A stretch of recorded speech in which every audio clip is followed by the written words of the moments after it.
Our lives revolve around government, and there is no other way around it. A better government is what makes society to succeed in every area, in social, economical, physical, and even let's add spiritual aspects. Nigeria as a country is desperately in need of a change or a break. And Nigeria needs help in various sectors. And this change or help can only come with a better government. Among several things that trouble Nigerians, border on security, employment, better economy, and there are a lot that we can mention. Ever since the coming of this government, this administration, this regime of Major General Muhammadu Buhari retired, the repentant, alleged democratic president, Nigerians have been complaining for over 4 years now. But do you know that there is hope for a better government around the corner? This is what someone decides to share. 2023 presidential election. Good luck, Jonathan. Good luck, Ebele Jonathan should come back and continue. Peter Obi can take over in 2027. Do you agree to this? Now, the 2023 general elections is fast approaching, and governments without purpose or plan for the people, they are already forecasting, packaging, doing night vigils, and doing all that it takes to take them back to that position to continue looting. They are not forecasting and planning ahead. They are not thinking of the next 10 years, what they will do to improve the lives of the people so that Nigeria, although I don't like the name, so that contraption, that geographical expression will be the envy of other African nations. No, they are not forecasting. They are not planning. They don't have any blueprint. They don't have anything ahead at all. They do not have any of that. They have no purpose, no productive ideas, nothing. They're only waiting for 2023 so as to push themselves, select themselves back there.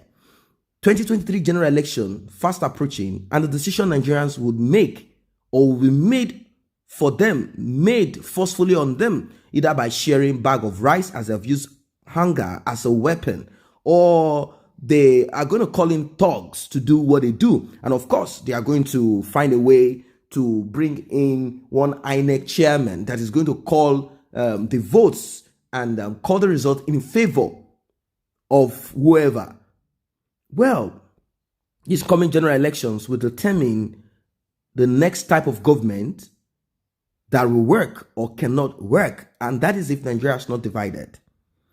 The seat of the president and the kind of presidential system that we run in Nigeria is like the one you find in Mexico, where the president is the most powerful. I mean, it is not like some other countries where they've structured it in a certain way. Yes, the president is powerful, but to some extent, the states can decide.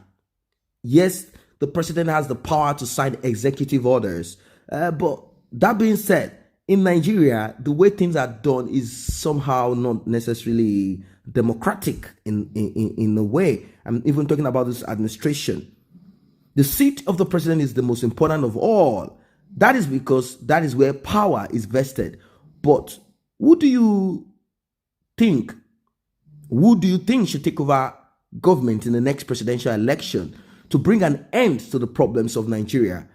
There are a lot of people that came out last time, Oshowore and some other people. They came out and they said they wanted to make a change, but they couldn't get there because the structure is different. The way politics is in Nigeria is not the type where people have become conscious. And of course, people do not even trust Omoyele Sowore. Why? Why would they trust Omoyele Sowore? Is it because he is there screaming and shouting, "I'm the owner of Sahara Reporters"? It's difficult because they've met with a lot of freedom fighters that have become thugs. You know why? They do not know the difference between an activist and a revolutionary that reflects. It's going to be very difficult because some people are very humble until they get into that seat and then they become a tyrant. And an average Nigeria is only waiting for his own time to get into that seat to oppress That is why they will never, ever, ever, you will never see them speak truth to power. No. And sometimes you see someone that you might see him speak in a certain way, but when they get into that seat, they turn to be a tyrant, and you wonder what changed. The truth of the matter is that inside of them, deep inside of them, they are only waiting for their own turn to steal, to loot, to kill, and to destroy. Among those that Nigerians mentioned are Peter Obi from the Southeast, Goodluck Ebele Jonathan from South, the former president of Nigeria, known for corruption. And also, Peter Obi, also a very corrupt man.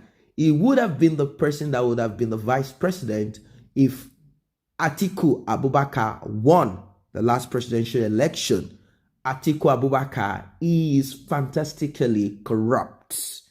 We have nothing else to offer Nigerians than corrupt people. None of them have publicly shown interest anyway. At the moment, none of them have publicly shown interest, but they are allegedly said to be interested in running the race. During Goodluck Jonathan's time, people said Nigeria was better in terms of economy and other factors. People related this to Naira and dollar. And I will tell you, Naira and dollar back then, yes, we had good oil boom. But all of this, it was stolen and spent. Money gotten from all of this was stolen and spent. Stolen and spent. Just stolen and spent. Food, they said, was available. Several employment opportunities, freedom, and many more. If you talk about freedom, yes. But when you talk about employment and all of that, I know that there are a lot of people in those days that never had a job too. If Nigerians really want a change, they said they should consider Goodluck Ebele Jonathan again in the forthcoming election because he has been tested and they have seen this is a man that said stealing is not corruption. I think he should have probably is trying to say stealing is evil. Corruption is as evil. Maybe that's what he meant, but he says stealing is not corruption. Somebody might steal because he's hungry, and the person goes to steal probably a bag of rice for the children to eat. Probably that is what he meant. But corruption, probably that is now something else. I wouldn't know what he meant by that because it is good for him to have explained himself when he meant what he meant by stealing is not corruption. If he's been asked in the context of political office and he's saying stealing is not corruption, then you should understand the kind of politicians or citizens that we have in Nigeria. Now, let's leave Goodluck Jonathan out now. Let's leave Goodluck Jonathan out as people feel that he's the right man to take over from Buhari from their own analysis. Now, let's look at Peter Obi. They say he's a man that can really transform Nigeria to a better and take Nigeria to a better height. But his chances of becoming the next president of Nigeria is very thin, considering his political career and influence amongst Nigerians. This can be seen in the outcome of the 2019 general election, but nevertheless, Peter Obi can take over from Goodluck Jonathan in 2027. Or do you think Peter Obi will be a better person than Jonathan as president? Politically and, looking at it deep, do you think both of them are good to take over as president and vice president? Or is that all that they have in Nigeria? Is there nothing more in Nigeria? Don't we have people that can actually do the right thing? But I will tell you, any Igbo man, any Biafran that steps into that seat, any Southerner that steps into that seat, particularly Southeasterner that steps into that seat and does not call for a referendum, a vote to stay or to leave, I don't know what to tell the person. All I believe and I want is for people to reflect, to look inwards and deal with issues that we have on ground and make sure that they repent. They repent so that the new nation will be a better one, not a smaller evil or a smaller version of Nigeria. What I need you to understand is that a lot of people that are even clamoring for a break and all of that, thinking one person is their problem without even knowing that their governor is also a problem and speaks their language.